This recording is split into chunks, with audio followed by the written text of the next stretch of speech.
I didn't want to kill myself. I felt like it was not a right choice to kill myself, but I would pray to die. And then here I am, literally on the other side of the veil, right? I Mhm. had the choice to live or die, and I chose to live. And the reason is I was shown so many beautiful things that needed to still do. It made me so excited to see that I still had a future, to had a family, that I needed to write a book, that I could go back and help others. That made me so excited to think I could come back and help other people. Welcome to Stories of Hope in Hard Times, the show that explores how people endure and even thrive in difficult times, all with God's help. I'm your host, Tamara K. Anderson. Join me on a journey to find inspiring stories of hope and wisdom learned in life's hardest moments.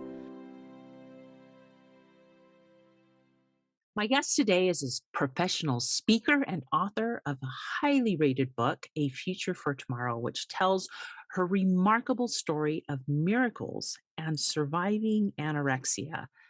She then turned her focus to helping a younger audience with her next two books, From Head to Tummy and Lily's Reflection. Her presentations are powerful, life saving events as she brings personal touch to important issues such as eating disorders, body image, divine worth, media messages, intuitive eating, suicide prevention, the power of the mind, and more. She delights in raising her three children in a small town in Utah with her best friend and true soulmate, Brandon. I am pleased to present Haley Hatch Freeman. Haley, are you ready to share your story of hope? I am. Thank you so much for having me today. Oh, well, this is such an honor to have you on the show. I'm really excited that you get to kind of take us through your amazing journey and help give us some pointers.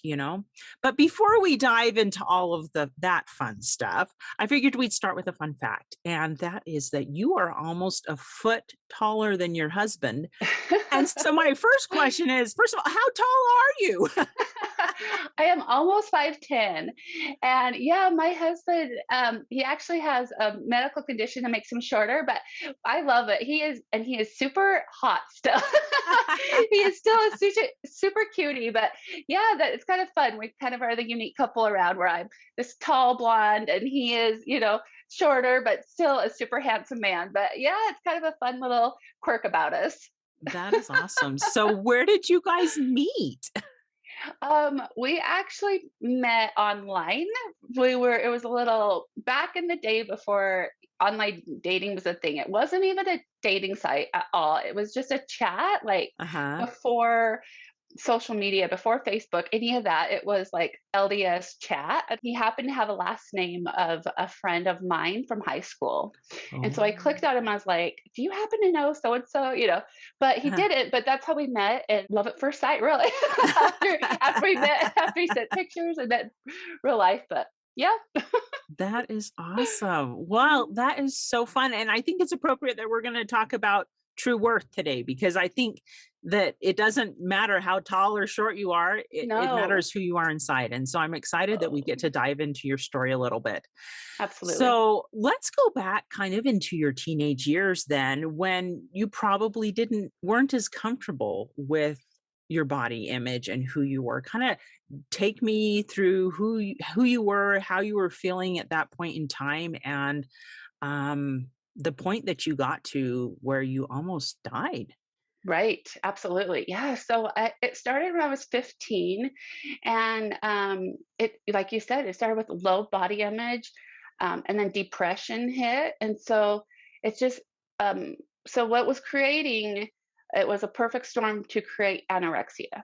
Mm. So anorexia, they call it the ten-headed monster Ooh. sometimes because it it needs about 10 different underlying issues to create this perfect storm to cause uh, anorexia, the disease. Mm. So a lot of people think, oh, it's just about vanity or it's just about one thing. It's not at all. It's a coping mechanism, and it's uh, a really ugly disease that is created by a lot of ugly underlining issues. Mm. So for me, yeah, it did start with, low self-esteem starting to happen, depression starting to happen. I do remember, having kind of a crush on a kid when I was about 15, 16. And I remember thinking, oh man, it seems like he's flirting with all these really skinny, beautiful girls. Maybe Mm, if I was thinner, maybe he would like me. So that mhm, was just one little seed that was planted. And then I had a friend who was a year older than me, and I remember driving home, riding on a bus. I lived in a very rural area, so we had to ride a bus for a really long time to get home. And I remember her saying it was the last day of school, my freshman year in high school, and she was a sophomore. And I remember her saying, "Oh, I am going to diet all summer long. I'm going to diet all summer long." And I thought, "Oh, is that what we're supposed to do in high mm, school? We're supposed to diet?" And I didn't know, but she was battling with bulimia, and she had her own distorted body image and eating disorder that I had no clue about, but I was looking to her as an example and what we were supposed to do in high school. So mm, that was another little seed that was planted in my mind. So I'm like, okay. And so that summer, I started to exercise more, started to restrict more. And then another thing that happened that summer was I got braces on my teeth. And so naturally, became painful to eat. And so I started to just be able to have to eat like soups and softer things when I was having adjustments and things. And so that made it so harder to eat anyway. And it mhm, also gave me kind of an excuse to not eat the things my family was eating. And so I did start to lose weight. And what happened at that point is people started noticing and started complimenting it. Like, because this is mm, what society does, right? So they say, "Oh, you look so good. Have you lost weight?" mm, And that became a trigger for me. That became a exciting high for me. That like fed this disorder. It gave me a high. And so I'm like, "Ooh, I am liking this attention. I am liking this." And so that just fed it more. And then another thing that started happening is I would eat, say, a piece of pizza, and then all of a sudden I would feel guilty. I would feel so much remorse and guilt. And I would feel almost like I had sinned or something. Like it just turned, mm, I just felt dirty and contaminated when I'd eat just a piece of pizza. And so I think, okay, I'm feeling gross, dirty, sinful when I ate that. So I want to never have this feeling again. So what am I going to do? Okay, I'm going to swear to never eat a piece of pizza again because I don't want to feel like that again. Right. mm, And to me, I'm like, okay, I got to like cleanse myself of that pizza. So I'm going to over exercise to get rid of it. And mhm, so that was my thinking. And so I started doing that. And then eventually it evolved from just eat from that pizza to eating a sandwich that was healthy and nothing wrong with the sandwich, but my brain was tricking me, telling me that it was contaminating me and it was wrong to eat it and it was going to, just ruin me. And so I decided, okay, I swear I'm never going to eat that sandwich because it made me feel dirty and sinful. And later, I started connecting because I had a therapist that said, "Well, why do you think eating is sinful?" And I started connecting it. Like, have you ever went to a grocery store and seen fat-free, guilt-free ice cream? mm, And mhm, so if you buy the regular ice cream, you're supposed to feel guilty because it's not the fat-free, guilt-free ice cream, right? mhm, And then there's even restaurants that will have a menu that's the guiltless menu, part of the menu. mm, So if you order on this side of the menu, you're supposed to feel guilt, right? Because you didn't order on the guilt-free guiltless menu. So I was making those connections in my brain to food instead of like an actual simple act, It was to mhm, connecting to food because I mm, was a perfectionist and I wanted to be perfect and I wanted to do everything right. I was a 4.0 student and I just wanted to be so good. And so my brain was flipping it to food. So this kept going on. The depression kept getting worse. The food kept getting smaller amounts that I was feeling okay to eat. So the remorse and the guilt.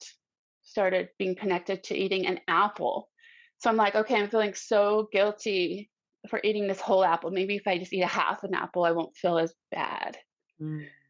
So this was growing worse and worse and worse and worse to the point where I was losing so much weight and getting weaker and sicker. And I was doing it fast and dramatic. So within a year's time, I had Mhm. lost half of my body weight. Oh my word. Mhm. Wow. That is crazy. Now, did your parents notice? Did they say anything like what happened to trigger? My brother, I had a brother that was 3 years older than me, and he knew what anorexia was from school. And he would tell my parents, he would tell them, like, "Something is wrong with Haley, like, this, I think, is an eating disorder." And so he would tell them, and they would say, "Yeah, we need to try to get her help," and they'd, confront me, and then I would just, it was very confrontational and fighting, and I'd run into my room crying, and I'd say, "Leave me alone, I'm fine." And I just wanted to be left alone with my disorder. I didn't want them to take it away from me because it was my coping skill. It was, and I didn't know how to deal with life without it. And I was fighting them to leave me alone. And then he was called to serve a mission for our church, which was the Church of Jesus Christ of Latter-day Saints. So he was called to go serve in Canada, and I was so glad that he was going to leave because he was the only one that was pushing and pushing and pushing. Because my Mhm. parents really didn't, they knew something was wrong, but they didn't really understand what anorexia was because they were just in a different generation and they weren't Yeah. educated on it. Yeah. And so I thought, great, if he can leave, then they'll leave me alone. And so I think that kind of did help. I could kind of like lie about it. I could kind of say, no, I'm just sick. It's something else going on. And I did have other health issues, so I could kind of mask what's going on for a little while. But eventually, they did know, like, okay, this is what's going on. It's eating disorder. They could see I wasn't eating with the family, wasn't eating enough, and they were trying to get me to go to the doctors all the time, and I was just fighting and fighting and wouldn't let them get me help. Mhm. Um, and So what were then you thinking in your mind when they were trying to get you to the doctors? Like what was the reason in your mind that that was just the worst thing ever? I wasn't ready to give up anorexia. Mm. I wasn't ready. I didn't want them to take it away from me yet for a long time. And then when it got so bad, it got so bad that I could see I was just a skeleton in the mirror. I could look in the mirror. So at first, I I would look in the mirror and I think, "Oh, I'm so fat. I'm so gross. I need to lose weight," right? Because it's like it's a mind game. It fools your mind. But then later on, I could see that I was a skeleton. I could see in the mirror. I could see the veins popping out of my forehead. I could look at my arm and I could see it was like a skeleton. Like the top of my arm was, the elbow joints would bulge out, like a Mhm. skeleton. And I could see the veins. Literally, I could see my veins popping out, Wow. and I could feel them pushing through, and it would hurt. And I'd get bruises all the time because I had no flesh and fat to protect my bones, my body. And so when I would lay down on my bed or anything, I would get bruises all over my back.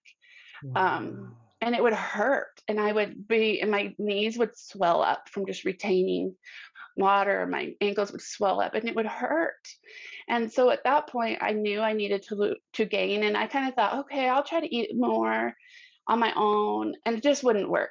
And then one pivotal day, I was taking a shower and I literally could feel my heart struggling to beat. Wow.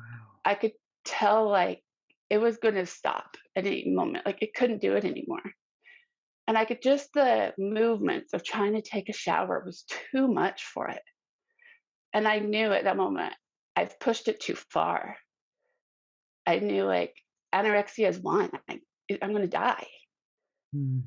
And so I started praying and praying to, if Heavenly Father would let me live just through this moment, through this shower, just through this moment, I would finally go to my parents and say, I will get help Mm. because I knew it was too far. And that's what happened. I lived that moment and I went to my parents and I said, okay, I need help. My goodness, but that was just the beginning of a journey Yeah. back. But it's interesting how it had to start with your choice. Yeah. Like, you had to choose it. And hitting rock bottom. I know you did an episode about hitting rock bottom, and that's Mhm. what I had to do. I had to hit that rock bottom. And so when I went to my parents, they went and they got me into a center. I started treatment there, and they said, "You're one of the worst we've ever seen." They were scared. They were scared. They told my parents she could have a heart attack at any time. We don't know, how she's even living here. My blood pressure was so low and just scary situation there. But they started doing the treatment with me, and I was about not even 2 weeks, and then something happened to my mind. So without the nutrients and fat, your brain cannot live. Mm. It can't function. And so I started to not be able to complete sentences. My sentences were starting to get really mixed up and jumbled, and then all of a sudden my mind just kind of broke. And uh, I didn't recognize my parents. I didn't recognize what to do with food. I was sitting there and I didn't know how to feed myself anymore. So here I am, 16 years old, 4.0 student, and I no longer recognize what to do with a fork. And so obviously this was like an emergent situation. So my parents took me to the ER, Mhm. and I didn't understand like what they were doing. I didn't know how to get into a wheelchair. I was like, my mom said my body just went like stiff, and I just would like plank kind of across the wheelchair. I didn't even understand how to sit in it. Like my brain just went psychotic. Mm. And they had help with the tech, the staff and stuff from the ER tried to put me in the ER. I was fighting them. I was kicking them. I was ripping out IVs or trying to put IVs in my arm. I was ripping them out because I didn't understand what was happening. Mhm. Um, and they're like, well, she's psychotic. We need to put her in the psych ward. Mm. But the problem with that is my liver was failing, my kidneys were failing, my heart was going to stop at any moment. So I needed like medical help too, but I was so Mhm. psychotic they couldn't put me in just a normal part of the hospital. Mhm. But in the psych department of the adolescent psych department, don't allow parents to stay. So the problem is, so right before they took me to the ER, like while they were getting things ready, my mom had to hand feed me because I didn't understand what to do with the food. And it's really interesting. I remember that incident sitting at the table and looking down at my plate of food, and I was hallucinating. I remember seeing gnarled up hair and metal like twisted up on my plate. Wow. That's what I was seeing, and they didn't understand why I wasn't being eating it. Yeah. And I was hallucinating that, and they're like, "Why isn't she eating?" And I'm like, "That's why are you feeding me hair and metal chunks? Like, Mhm. isn't that crazy?" Like now I Mhm. can tell them when I was seeing, but for some reason I could see the peas. There was peas on the plate, and I could see them, and they're like, "She's only eating the peas." um, but anyway, so at the hospital, they're like, she needs help. She needs people there helping her, and they're like, "No, you're not allowed in the adolescent department." But they put me in without my parents, and I didn't understand. I felt so abandoned. I didn't understand why my parents were leaving me. Mm. And there's so much more to this story that I've put in my book Mhm. that I just can't go into everything right now. But anyway, eventually my parents came back the next day during visiting hours, and they saw that because I didn't understand what's going on while they were gone. I was ripping the sheets off the beds. I wasn't Mhm. being taken care of. I do remember this part while they were gone. They brought the food to me, the tray, and I didn't know what to do with it because in the hospitals, you know how they have the dome over the food? Oh, yeah. So, wow, how confusing is that for my brain right now? I didn't understand. I could smell the food. And I remember thinking, okay, I'm in like a prison. They're trying to torture me. I know there's food under here, but they've made it impossible for me to get. Mm. That's what my brain was telling me. Wow. And and not only that, but it was so heavy. I remember trying to push at it, but I was so weak. I had no energy. I couldn't even hardly walk at that point or Mhm. stand. I was so sick and I couldn't access the food. Um, but the technicians and stuff at the hospital just thought, "Oh, that's the anorexic patient. She's just being stubborn. She's not eating. Just take the tray and let's go." Mm. Well, so my mom came back the next day and was like, "What is our goal here? Mhm. Our goal is to help this girl. She doesn't understand how to eat." Mhm. And she goes, Mom's like, "I am not leaving. I don't care who I have to fight." And Good for your mom, standing I up for you. know. Yeah. Yeah. So she went to the administration of the hospital and she made it happen. So she wasn't leaving. Oh, God bless your mom. You know? So she stayed there and she hand fed me every meal like a toddler. And she brushed my hair. She rubbed lotion on my arms. My skin was flaking off and dying. And she rubbed lotion on my arms. She brushed my teeth and she bathed me. She stayed there for the entire month until my body and brain finally healed. Yeah. That is so like, I guess I never realized how important it is for our brain to have nutrients to function. I mean, that's like Right. kind of a no duh thing now that No, you've you don't think explained about it. it, but I guess I've just never thought about it in that way. Do you know what I mean? Yeah. My goodness. Now, you had a moment where you glimpsed the other side. Would you mind telling me about that? Yeah. So I don't understand exactly how it all happened, but I just know it did. I have a sister who had passed away and my grandma who passed away. And there was a time where I was with them and I was given a choice to come back and to live or to pass on. And that's why I say sometimes like anorexia didn't almost kill me, it did, because I was to the state and to the point of death. Mm, So I could have chose to pass on. Um, and I was in this beautiful place. I almost feel like it was like a waiting room area because I feel like it mm, wasn't because it was like where I said I was with them and it was a spiritual, beautiful space and I was in no pain anymore. And I could feel the Savior's love in this space. And I could feel the love that my sister and grandma had for me. And I was shown beautiful things um and it like I was told, like from my sister, that I wasn't done with my mission here on Earth.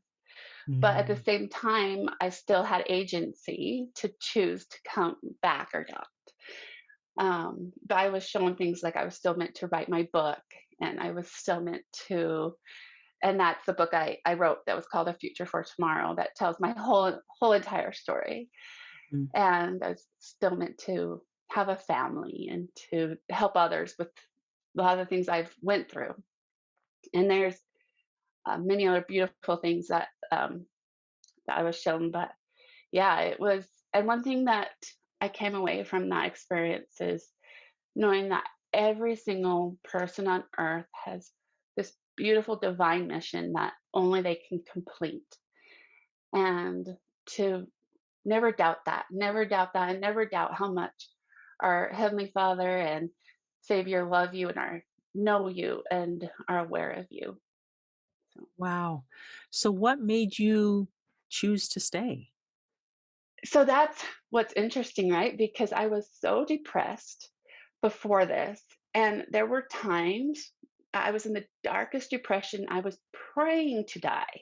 I Mhm. remember times at night I was crying in my pillow, crying, please. Like I didn't believe it was a just I didn't want to kill myself. I felt like it was not a right choice to kill myself, but I would pray to die. And then here I am, literally on the other side of the veil, right? I Mhm. had the choice to live or die, and I chose to live. And the reason is I was shown so many beautiful things that needed to still do. Mm. And it made me so excited to live. It made me so excited to see that I still had a future, to have a family, that I needed to write a book, that I could go back and help others. That made me so excited to think I could come back and help other people. My sister also told me I needed to learn sign language. And what that did for me, a couple things that was a big key in my healing, because anorexia had become my identity. I was the girl with the anorexia. It was my obsession. Something that I don't know if people really understand. Eating disorders become your everything because you're obsessed for like 3 hours before you eat. Okay, what am I going to eat? I'm going to eat this many calories, this many fat grams, this many. Da, da, da. Okay, I'm going to eat this. I'm going to eat this, and then after you eat it, you're obsessed with it afterwards. You're like, okay, Mm, what did I eat? Da, da, da, da, da, da, da, da. And then and then okay, I got to exercise. I got to do this. I got to do this. How many calories am I going to burn? You're obsessed, and it becomes your whole identity. So telling me to come back and learn sign language gave me a new passion. It gave me a new identity. It gave me something new to focus on when I returned, and it gave me something to be excited about. mm, So what she was doing, not only was it probably part of something I meant to do on Earth, because I've made beautiful friendships with the deaf community, and then now I teach sign language lessons, but it gave me a way to heal. So that's a big key for someone going through eating disorders is to find a passion so you could switch your focus from your eating disorder to a new passion. wow. I never would have guessed that. That's so fascinating. But I love that your sister explaining to you that you still had amazing things that you were going to do, that it kind of gave you a vision of Yeah, who you could become. And that gave you the will to live for that, yeah, the desire to help other people. And I feel the same way often. I think that's kind of what's given me the drive to start this podcast, to write my own story, because it's not easy. It really is a labor of love, and there has to be that desire, that motivating factor. And so I think it's really cool that that was yours as well. It's, I want to help other people who have been in a hard spot. yeah, you And bet. that because you know how bad that feels, right? Yeah, yeah, you bet. We're going to take a quick break, but when we get back, we'll have more lessons, tips, and things you can apply to your life. Stay tuned. Hey, friends, I need your help. After podcasting my Stories of Hope and Hard Time podcast for 3.5 years and over 150 episodes all by myself, I've decided that with the growth and everything I'm doing, I can't do it by myself anymore. And so I am looking for 3 brave individuals to join me in my labor of love in helping spread God's light to the world, that people can get through hard times with His help. So if you resonate with that message and would love to help me spread my message of hope to the world, I'm looking for 3 key people. And they are, first, a producer to help me produce the podcast, get things scheduled and stuff like that. Second, a writer to help me make things look all pretty in the writing part of it. Third, a social media person who can help me make social media things look awesome and pretty. And you don't have to have any podcasting experience to help me with these things, just a love of God and trying to help your fellow man. So if you're interested in helping me out, reach out to me at Tamara, Tamara, the letter K, Anderson with an ON, author at gmail.com. I would love to hear from you. And even if you have a little bit of time, it would be awesome to have some helpers. Thanks, guys. So in the hospital, but when we first got there, especially, my the doctors told my parents, she's not going to live. Like she's not going to live. She's way too far gone. Her liver, kidneys are failing. Her heart's going to stop. And then they said, but like if by a miracle she lives, her brain is so far gone and psychotic. There's just no coming back from that. And my Mm, parents are like, well, we believe in miracles. yeah. So, and that's what happened. Um, and I came back to Hill completely physically and mentally with no Wow. deficits, no deficits at all. And And then when I returned home, it took a process of, counseling and things like that for a while, and to dig up stuff, all those tin-headed monsters, right, that you have under there. I had to dig those all up through counseling and heal all those monsters. But guess what? I am completely recovered and healed. And I know some people are like, they're like, you know what, eating disorders are going to be with you your whole life, but it's not the case in my situation. You can heal. There is hope for a full recovery from eating disorders, and to leave it behind forever. There's hope and there's healing in it. There really, really is. Wow. So, would you say then that the key to complete healing, besides miracles, obviously Yeah, involving God and your healing, right. was that you needed to get professional help? Absolutely. Yes. Yes, yes. Yes, like I said before I got that help, I kept thinking, "Oh, I can do it myself. I can do it myself." You can't. That's a lie. I think that's a lie that, yeah, that Satan or whoever, your own mind, wants to put in your brain that you can do it yourself, but you Mm-hmm. can't. You Yeah. really need treatment, and you need to, go through what those underlining things and get help. And I think a big help is, like I said, finding that passion, finding what you love to steer away that, so you don't feel like that's your identity anymore. Because that's a big Mm, thing for people. It's like, if I'm not the anorexic, then who am I? You know? hmm. Yeah. So let me ask you this.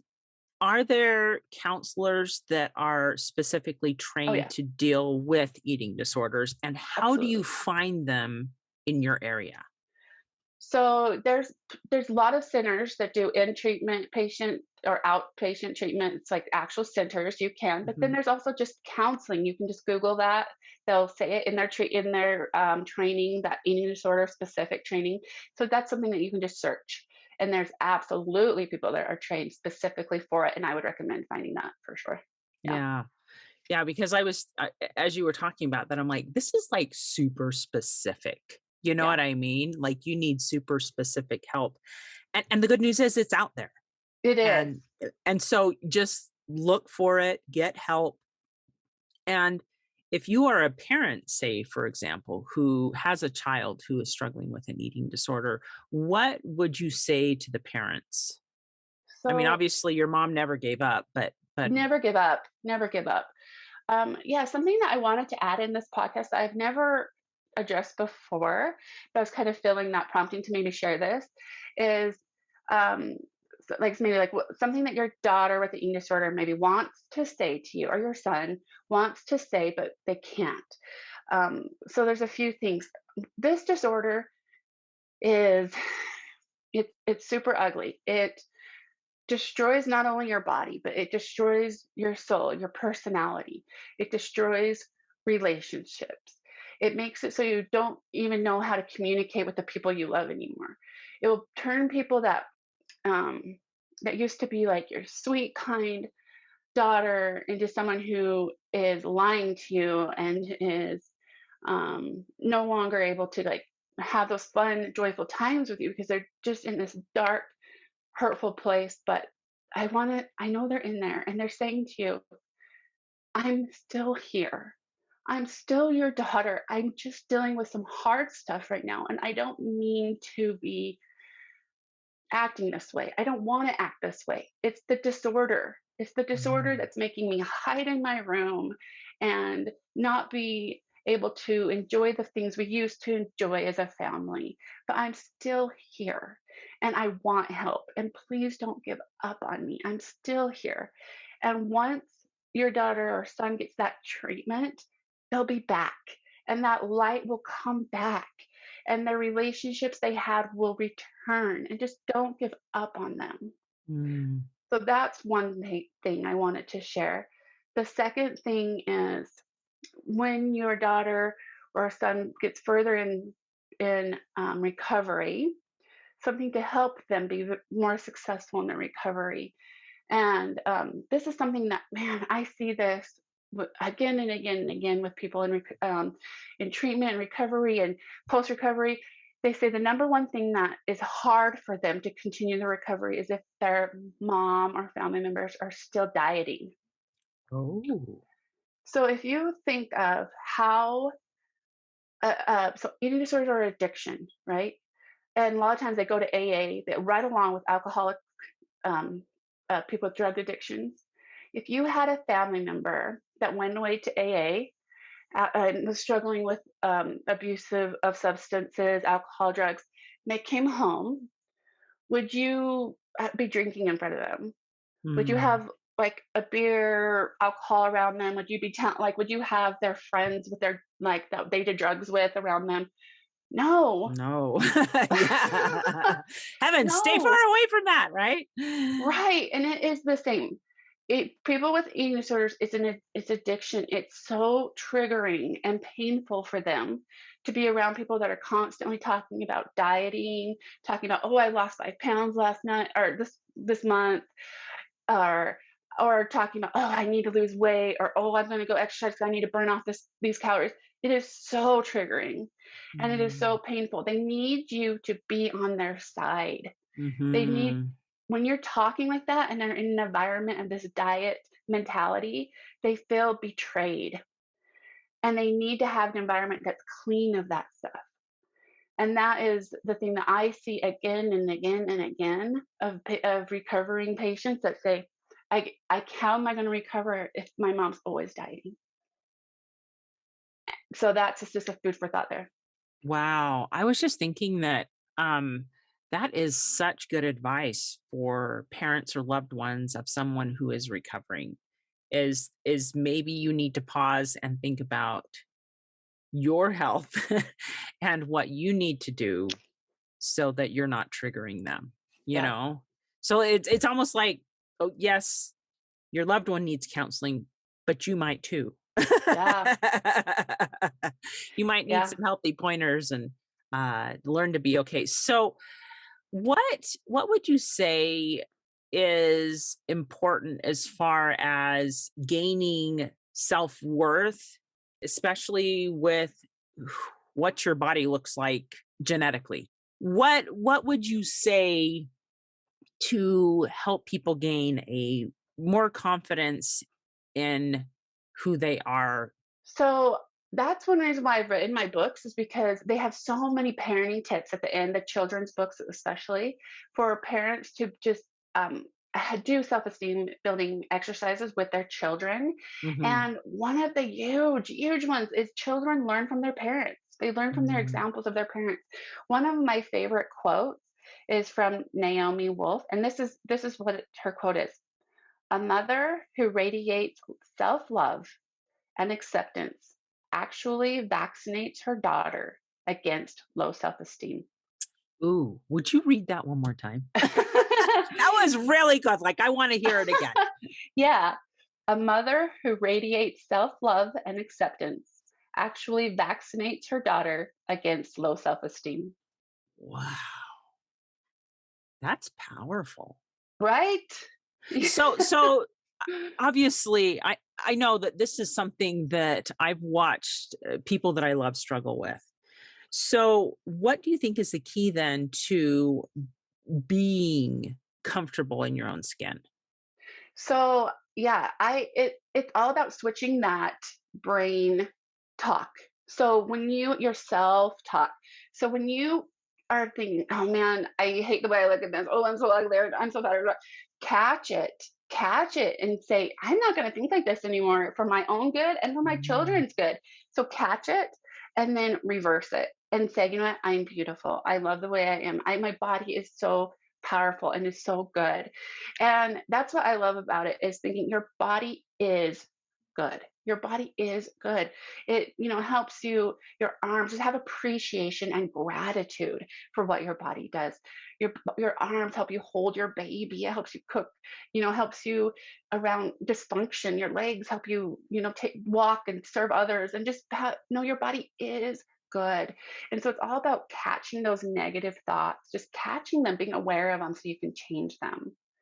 And mm, like I said, so what happened was why I started my children's books is really just so I because so first I wrote my story, right? That tells all mhm. about everything I was kind of telling you, but with lots more details.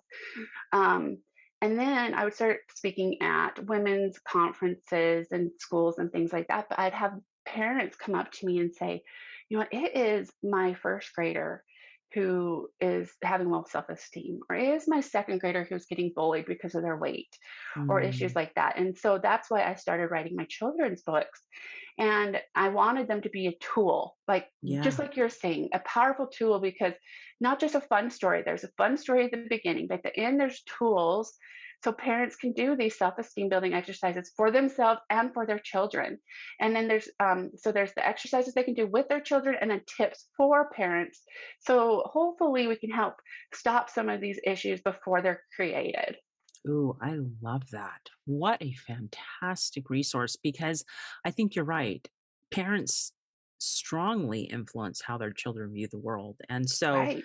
if we as women and as mothers or fathers are constantly talking bad about our bodies, then our kids will pick up on that and Right. follow that same pattern, but we can change it. And Yeah. that's the message of hope is that it's not too late. Yeah. You can When we change yeah, and that same pattern of healing can then be passed on, right? yeah. Like I'm a firm believer in when we know better, we do better. And that's what I'm hoping to share with everybody. So yeah, and what's really exciting, so I wrote my second one that's called From Head to Tummy. And then my new release is Lily's Reflection. And it is a true beauty princess story. But what's really cool about that one is I did it along with my niece, and she did all the illustrations. And she was only 14 when she started it, and she did a beautiful job. Beautiful. Like when you look at it, you will never guess a teenager did it, because she is so remarkable and talented. And if you go on my Facebook page, I had her do a little video with me where she showed how she did the illustrations and the step by steps. And Uh-huh. it blew my mind. She's Wow. so incredible. And one thing that I think is extra special about her and her story is her little brother had leukemia, and he battled that for many years. And it was before COVID when he was first diagnosed. And so they had to do quarantine before any of us knew what quarantine was. Oh, God bless them. I know. And so she really couldn't, just go out and, go with her friends or go to ballet classes, stuff like that. So she just really honed in her skill of art and illustrating. And wow, what a talent that girl has. And I'm just so excited to share it with everybody. Oh my goodness, yes. What a journey you've had. My goodness. And thank you for choosing to come back and to make a difference in the world because we need you and we need your message. And this is so important, especially to those who are struggling right this minute with this very issue. So now before we go, do you have a Bible verse that has become meaningful to you through your up and down journey figuring out, do I stay or do I go? All of that. Yeah. So when I struggled so much through all my heart, the hard times, the depression, um, John 14:18 meant so much to me. It was, I will not leave you comfortless. I will come to you. And I believed it. I believed Christ. I believed Mhm. my Savior when I read that. And that pulled me through all the dark moments. Oh, that's so powerful. Now, how do we find you and your books? Because I know that there's going to be people out there like, okay, I've got to buy this book like right now. So, where do Oh, we thank you. find it? Where do we find you? So you can go to my website, which is haleyhfreeman.com. My name's Haley, haley.hfreeman.com. And on Amazon, all my books are on Amazon. And you can find me on Facebook and Instagram. Oh, wonderful. Haley, this has been so amazing. And I think one of the things that I've just realized the most is the power of one person, that one person can make such a big difference, even if the back end of your story was hard and awful, that doesn't mean you can't turn it around. and become such a powerful voice for good. So, Oh, thank you thank for you. being that example. Oh, thank Seriously. you. Yeah, that means a lot. Thank you. Thank you, Haley, for coming on today. I will make sure to include links to her website and her books in the show notes for today's show. And you can get them. And if you have somebody in mind that you know who is struggling with this or who has a child who's struggling with this, be sure to share this episode with them so that they too can have that hope that their child can recover from an eating disorder. Hey, thanks so much for listening to today's show. If you like what you heard, subscribe so you can get your weekly dose of powerful stories of hope. I know there are many of you out there who are going through a hard time, and I hope you found useful things that you can apply to your own life in today's podcast. If you would like to access the show notes of today's show, please visit my website, storiesofhopepodcast.com. There you will find a summary of today's show, the transcript, and one of my favorite takeaways. You know, if someone kept coming to mind during today's episode, perhaps that means that you should share this episode with them. Maybe there was a story shared or a quote or a scripture verse that they really, really need to hear. So go ahead and share this podcast. May God bless you, especially if you are struggling, with hope to carry on and with the strength to keep going when things get tough. Remember to walk with Christ, and He will help you bear the burden. And above all else, remember, God loves you.